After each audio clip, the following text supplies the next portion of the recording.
Dans les années 1450, Johannes Gutenberg met au point des caractères métalliques mobiles et un système de presse à bras, prémisse de l'imprimerie qui perdurera sous cette forme jusqu'au début des années 1970, révolutionnant la création de livres, jusqu'alors domaine réservé des copistes. Dans son atelier, l'ouvrage référent de l'époque, la Bible, sera imprimé en 8 mois, en caractère gothique, à 180 exemplaires, alors qu'un seul manuscrit similaire demandait 3 ans de travail. Très vite, des imprimeries voient le jour un peu partout en Europe, imprimeries artisanales ou royales, mais aussi itinérantes. À Montauban, un de ces imprimeurs nomades, Paul Berton, édite en 1518 un traité scientifique de Jean Dolce, Titulus Cunabula, dont le seul exemplaire connu se trouve à la bibliothèque colombine de Séville. La première imprimerie montalbanaise est créée en 1577 par Louis Rabier, imprimeur du roi de Navarre détaché à Montauban. Son atelier sera repris à la fin du siècle par Denis Holtin, apparenté à la célèbre famille d'imprimeurs de La Rochelle.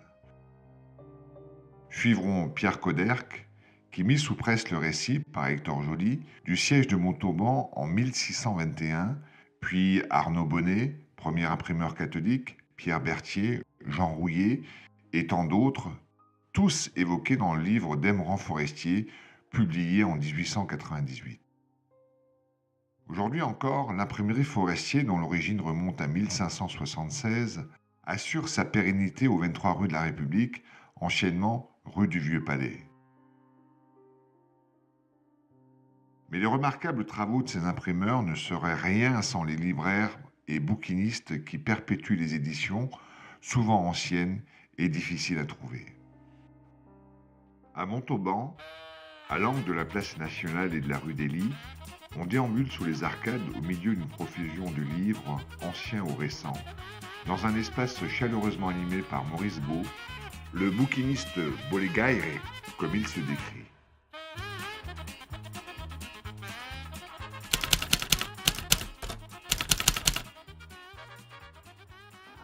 Alors, bouquiniste Bolégaire, bouquiniste, tout le monde sait ce qu'il en est.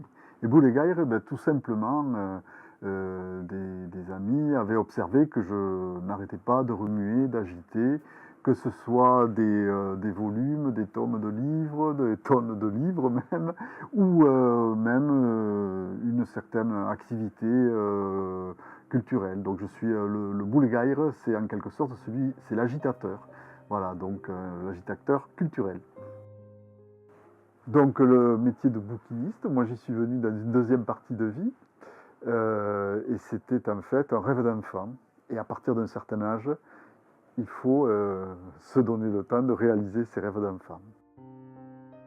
Donc voici maintenant 20 ans que je suis installé comme bouquiniste à l'angle de la place nationale, et précédemment j'ai racheté cette librairie à un vieux républicain espagnol, M. Garcia, qui tenait ça depuis plusieurs décennies en soi. Avant tout ça, sur la place nationale, il y a toujours eu une présence du livre depuis le XVIIe siècle. Et je suis le dernier maillon de cette longue chaîne d'imprimeurs, libraires, éditeurs, libraires-éditeurs.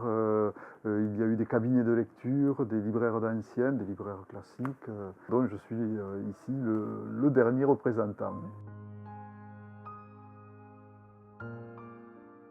Les livres qui sont ici ont une singularité, une particularité. Quand vous rentrez dans une librairie classique, 70-80% des livres qui vous entourent, dans 3 mois, dans 1 an, seront repartis au pilon, c'est-à-dire auront été recyclés, n'auront pas trouvé acquéreur. Par contre, les livres que vous voyez ici, leur point commun, c'est qu'à un moment ou à un autre, il y a 1 mois ou il y a 100 ans, ils ont déjà été désirés, ils ont déjà été acquis par un lecteur pour lui-même ou pour éventuellement offrir, pour se documenter, pour prendre du plaisir. Tous les livres que vous voyez ici, à un moment ou à un autre, se sont retrouvés être l'objet d'un désir. Ici, on peut trouver des livres de poche à 1 € à 3,50 et puis on peut trouver aussi des livres beaucoup plus rares, plus anciens, beaucoup plus anciens, vous voyez. Ici, c'est un manuscrit, c'est-à-dire qui doit dater de 1600 et quelques, voilà. Et j'ai 200 mètres carrés de réserve par ailleurs qui me permettent d'accueillir une faune de livres très éclectique et très fournie dans à peu près tous les domaines.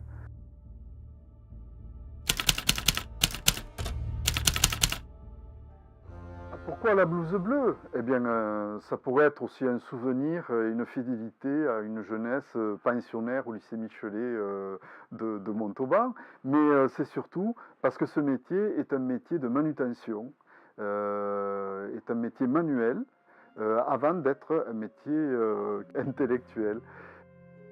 Pour pouvoir offrir ce service qui est unique en Occitanie, il faut dire ce qu'il en est, je suis forcé d'avoir une très très grande réserve qui est fournie de plus de 100 000 titres, ce qui est énorme.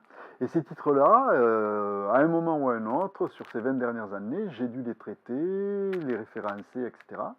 Et c'est tout ce travail-là, qui est un travail de l'ombre, que nous pourrions voir, si vous me suivez, en haut, dans l'appartement réserve.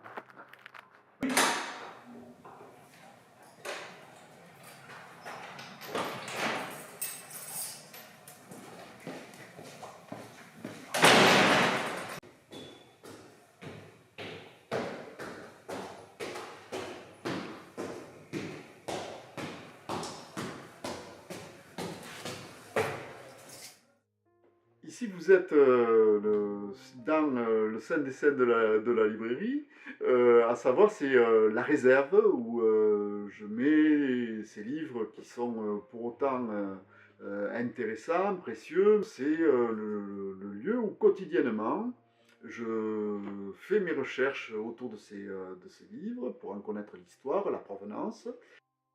Je restaure les livres, je les couvre, et ça prend énormément de temps. Presque un tiers de mon temps se passe ici, dans ce lieu, et dans ce travail qui peut être ingrat, mais au moins qui permet toujours aux bouquinistes de phosphorer.